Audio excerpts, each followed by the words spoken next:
Hi, I'm here joined by Michael Stachowicz from the National Park Service. The symposium we're at is the Symposium on Municipal Golf, and Michael is probably the best person to talk about both sides of that phrase, the municipal side and the golf side. So Michael, can you tell us what your current title is at the Park Service? Thanks, Mike, for having me. My current title is Program Manager for Preservation Maintenance. I work for the Northeast region of the National Park Service. For all you golf folks out there, I'm kind of like a USGA agronomist. I go around to parks, help them with their horticultural programs, whether that be turf, horticulture, or arboriculture. Previously to this, I was the turf manager at the National Mall when we went through the reconstruction of the National Mall, and where I got involved with the DC golf courses and the writing of the CLR, the Cultural Landscape Report, which for golf folks, the master plan, the history and master plan, we call that the Cultural Landscape Report. And before that, I had 20 years in golf as a golf course superintendent in Massachusetts, basically. Yeah, can you give a quick background on the golf, your golf history? I had as a golf course superintendent in the Berkshires, Central Massachusetts, and in Eastern Massachusetts. Some of the highlights would be the construction as a project growing superintendent for the Ranch Golf Club in Southwick, Massachusetts. It's a Damian Pascuzzo design. And most recently in golf, my last stint was at Dedham Country and Polo Club, just outside of Boston, where we discovered through my interview process and my identification of some template holes that it was a Seth Rayner design. Actually, it was a hybrid Donald Ross Seth Rayner design. And so we got to work with Brian Silva to look at the rehabilitation and restoration of that, which was, I was not there for the restoration. I was already with the Park Service at that point, but it was great to see the park go forward with that as well. So I've got a love of both the public side and the architecture side, and really believe in what interesting architecture can bring to golf. Yeah, so how did you make the transition from golf to the Park Service in the DC area?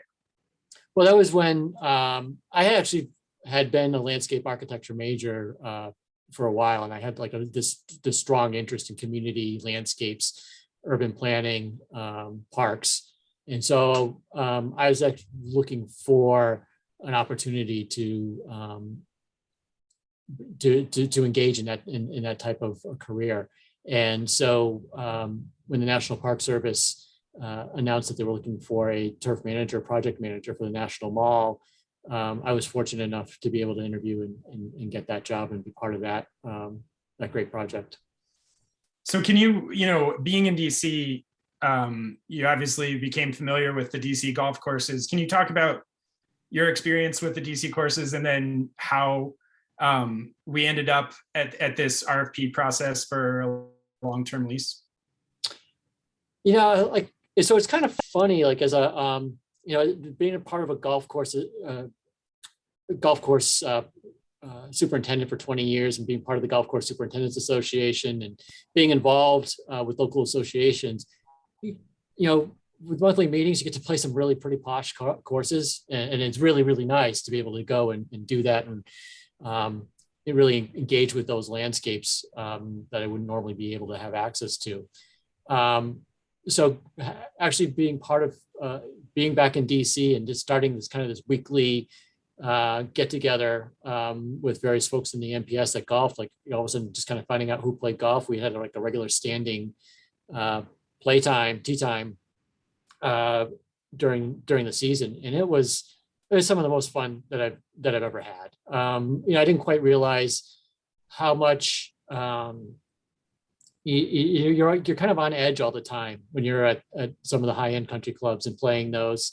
You start thinking about how you're dressed and where your ball goes and who's watching. It's very high stress. You don't ever want to. You're usually a guest, and you never really want to I don't know, it kind of puts a dent in your fun, to tell you the truth, if you think about it. And whereas being at East Potomac golf course, that wonderful veranda off the front, the clubhouse where you can get a sandwich and a beer, and being able to sit there, and you had all sorts of just people from different walks of life, and people doing it. You'd sit there and you'd watch kids go to clinics, women go to clinics, bikers come in, cyclists come in for a break, meeting for a beer after they're doing their run around Haynes Point. So democratic and egalitarian, and it was the most comfortable I've ever been at a golf course. And that includes my own golf courses that I was a superintendent at. And it was just great to see how many people golf touched, and realize that when I was in private golf, how narrow our focus can really be when it comes to what golf courses are and what worthy golf courses are. And this was just like a chance to have just so much fun, and it really changed my approach to golf and what golf means to me. So as you personally experience the courses, you're obviously at least tangentially around the NPS internal process, transitioning from the previous operator to something new in the future. And I know that took a long time and a lot of effort. So I don't know, were you involved in that? And if not, just can you give a little description of generally what what has led up to the current situation? Well, it became I was a little bit of an architecture nerd, and and knew that Travis had designed East Potomac, and so I kind of coupled with that, trying to play and look around for any sort of those types of details left. And I can remember one day playing, they were filling in a bunker. There was a bunker. I can't remember what hole it was on, but they were filling it in.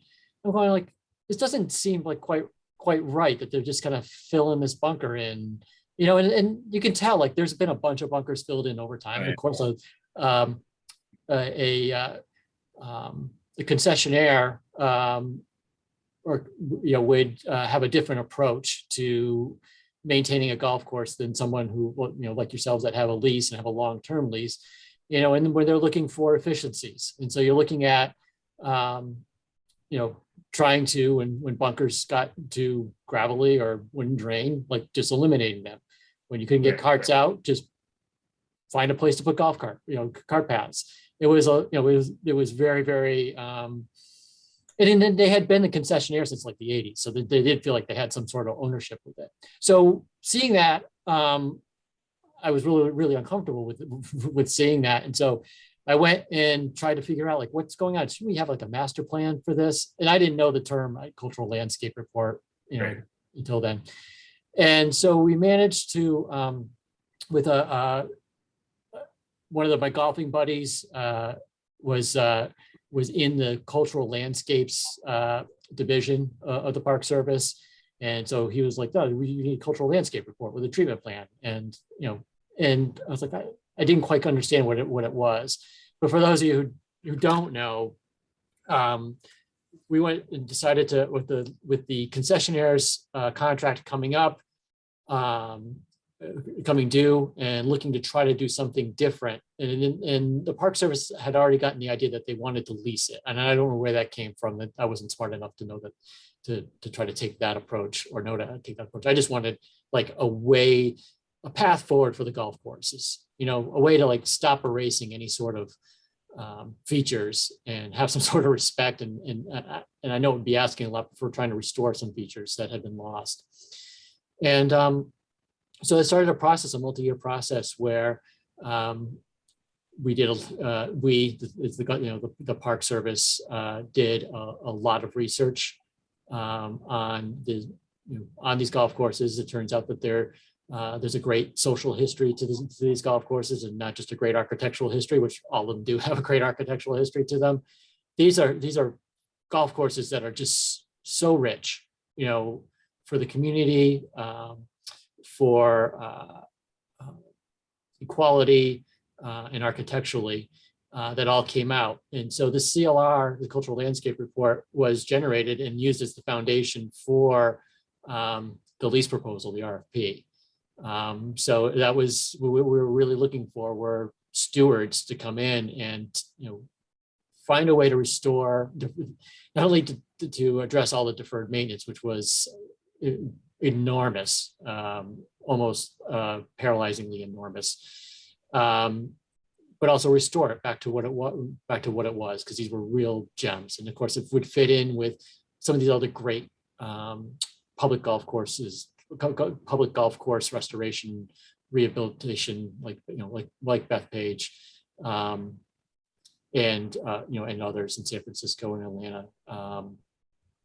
There's a Sharp Park in Atlanta, in Sharp Park in San Francisco, right? Yep. And I don't remember the one, East Lake. No, which one's in Atlanta? Yep. Wow. So the template was there, but I think this actually goes beyond any of those as far as like its commitment to the commitment to restoring them to their architectural roots, but then also the community aspect and how important some of these community engagement initiatives are. Yeah, can you spend a little bit of time talking about the Park Service? And I know from having experienced it that there's kind of a push and pull internally at the Park Service between cultural landscapes and natural landscapes, and sometimes those things aren't in perfect alignment. And for us, obviously we come from a golf architecture background, and the historic preservation aspect of the DC golf course project is incredibly important to us and to our vision for the courses. But I'd be interested in your thought about how that balance between historic preservation and kind of the natural aspects of these properties plays into how the Park Service thinks of them. And then historic preservation can't just be the actual physical stuff on the ground. The cultural history, as you referenced, at all of the courses is really significant too. And these things all kind of have to come together to that like master plan. And so I'm interested in how NPS processes all of those, those things and comes together with, how to help these projects move forward. Well, that's a big long question. You have a longer answer. I think that was one of the things that was most interesting to me, like to start with that first piece of looking at like a cultural landscape versus or a cultural resource versus like a natural resource. And so as a in golf course architecture, that's man-made. That is a cultural landscape. We have other cultural landscapes that can be, gardens on estates, circulation patterns, on properties. Battlefields, like, all these things that are, cultural in predominantly cultural. Then you have these natural landscapes, which Park Service is probably better known for, where you start looking at, Yosemite and Yellowstone and places like that, where it is the natural resource for the most part that you are going there to see, and these fantastic natural resources. So I feel like we saw this battle between cultural and natural resources play out most poignantly at Rock Creek in the past, where natural resources, it can be a matter of like, if there's not an advocate for something, but there's an advocate for something else, like that advocate, like, would end up making more progress than something without an advocate. That's where I felt like on the mall turf, like the turf needed an advocate. Right, there was nobody ever there to advocate for the protection of it. And then they tried to protect it. That isn't our mission, but you really need somebody to advocate for that. So I think like at Rock Creek, I think you started to see a lot of these corridors get super narrow as tree growth. Trees grew and continued to grow, and natural resources was very onerous about letting trees be removed. And Rock Creek Park in general is a very natural park throughout. It is this wonderful natural landscape, in the center of DC. It is an amazing resource for a city to have.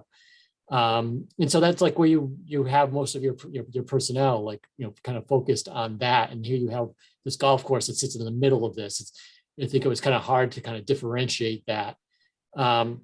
So, and if the cultural resources were going to win, you would have perhaps all your decisions made for the sake of playability, for the sake of the golf course, and maybe not even considering some of natural resources. Now, that is not how golf courses are really maintained nowadays. I feel like today, golf courses are always paying attention to the natural resources and trying to enhance those and enhance the cultural landscape as well, the landscape that we all play on and recreate on, trying to enhance that. So I think it'll be like one of the challenges going through with the work that you all have planned at the golf courses will be how to recapture these historic designs and attributes, at least when it comes to Rock Creek and East Potomac, but then also be able to improve the natural resources as much as you possibly can, and make an ecologically healthy system for species that we identify, species that we're missing. Both all these parks have invasive species that have that really need to be dealt with, and that's going to be great to see to see you guys pay attention to that, and maybe kind of replace that with grasses and forbs and vegetation that are of ecological benefit. So that is kind of where your struggle is and what you're trying to do, which you guys are doing a really good job navigating. Now, the Park Service, we are our mission is right there to preserve and protect, and part of that means protecting the environment and protecting historical resources as well. So when one of the things that you're running up against is when you propose to do something to this this landscape, it's got to go through what's called compliance, where we have a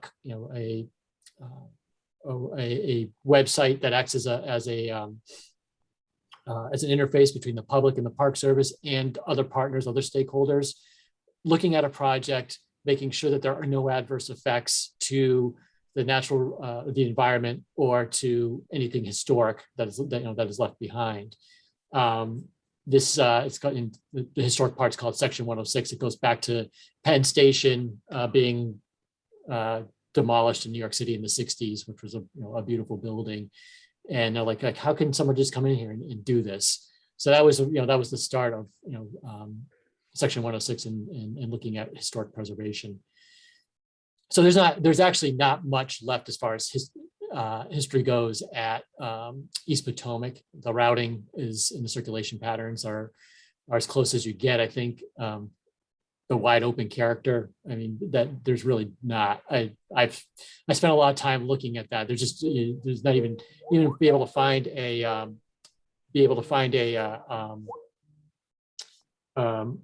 bunker that was left over. Like you can't even find that, or a mound. It's really bizarre. Rock Creek seems to have a lot. Some things, they just tend to be out of play a little bit, right? So the bulldozed out of the way is the in the search for efficiency over time. Oh yeah, and like Rock Creek seems to be the green sites seem to be pretty original as well. That routing stayed intact, other than like being really grown up with trees and vegetation. Yeah. So, but in any case, so some of the projects that you have planned are and need to happen.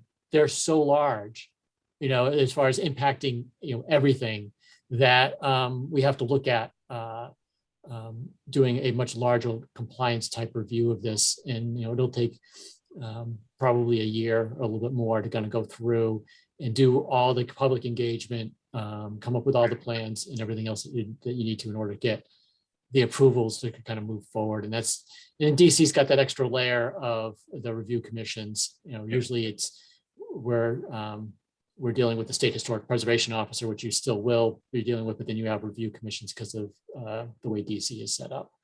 So, we all, especially I think everybody involved, really wants this project to move as quickly as possible, right? And as you say, there's a lot of steps that need to happen, a lot of compliance that has to happen before they really get underway. But I'm wondering, what can other municipalities, other people in similar situations, doesn't even have to be a government entity, but somebody with a golf course, what can they learn from the Park Service's approach to this process that gets applied to golf courses that you think is really, or is it valuable, or is it just a hindrance? I think it'd be interesting to know, from somebody who's got experience on all sides, what you think about it.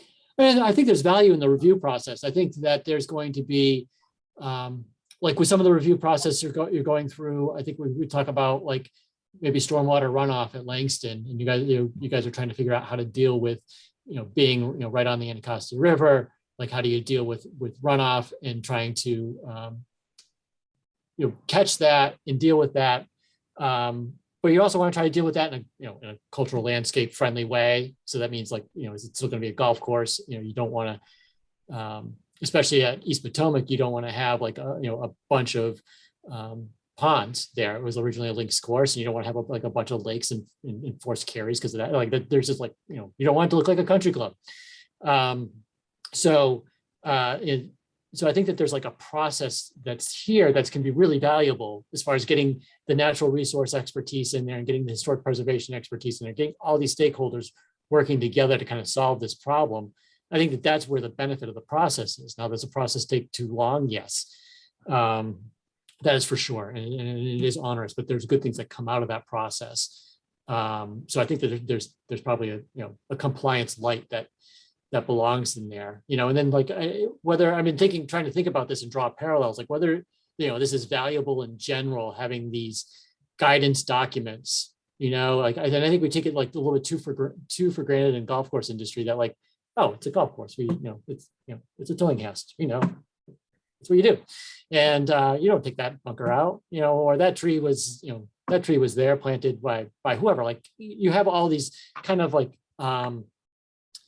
institutional knowledge, but not documented knowledge, and trying to find out like why certain things were done, why certain decisions were being made, and then to help you guide going forward. And some of these golf courses, or a lot of our golf courses, are so old that that'd be kind of a nice guidance document to kind of have, and have that record of treatment. When it comes to municipalities, I feel like there are the amount of attention being paid to architecture, being paid to historic preservation. It's not like on the main, on the forefront of folks' minds. I don't think. I don't want to make generalizations, but that's my if you're starting to look at, maybe if I even look at the Park Service, before, like, someone like me, it didn't have to be me, but like somebody like me that came in and go like, hey, wait a minute, you realize you have a Travis? You realize? And like, and a Flynn, you're like, you know this? And in making it important, it wasn't important to anybody, as far as like, knowing that there was, I didn't think it even considered that like there would be an architect or historic architecture involved with it. So I think that probably happens a lot. And I think that has to do with the fact that there's not a lot of bandwidth at municipalities. There's not a lot of bandwidth at the Park Service to kind of have those thoughts, or have the amount of staff available, to care for it. That's one of the things about being a low-staffed organization, would be you have so much to do that you don't have like the bandwidth to even think about or learn about some of the things like that. So I think I think there's something about that process that could be really great for people, because I don't think you have the institutional knowledge that exists in a lot of these places. Yeah, I mean, we are so grateful to have the CLR, the CLIs and the cultural landscape recommendations from the Park Service. Like you said, they kind of function as a master plan, and we're not only lucky that those documents exist, but the care and effort put into researching and developing them has basically replicated our interest in these projects and what makes them exciting for us. And so we find that National Links Trust is in kind of lockstep with the Park Service about what we want, to happen with these projects. And we couldn't, be happier to work with you guys and, as a whole. And Michael, you specifically, thank you for all your efforts and thank you for joining me today. And, looking forward to seeing these projects happen over the next several years. Now I'm looking forward to it. Super excited to see like all this happen. And by the way, we probably should mention, like, because we can't take credit for the entire CLR because a major source of that CLR was somebody's master's thesis back in the day. So. Oh, well, appreciate it. I mean, I don't know about that, but I do think that, for so many people I've heard, as they learn about East Potomac and its history and all the DC golf courses, it just deepens their connection to those places. And that's certainly the case for me. And, hopefully we can get that word out, especially while we're, getting these projects off the ground so that everybody can be just as excited as we are when they happen. So thank you, Michael. And I'll, be seeing you around the golf courses. Hopefully one day we'll be playing the restored Travis course together. That would be awesome. Thanks, Mike, for having me. Thank you.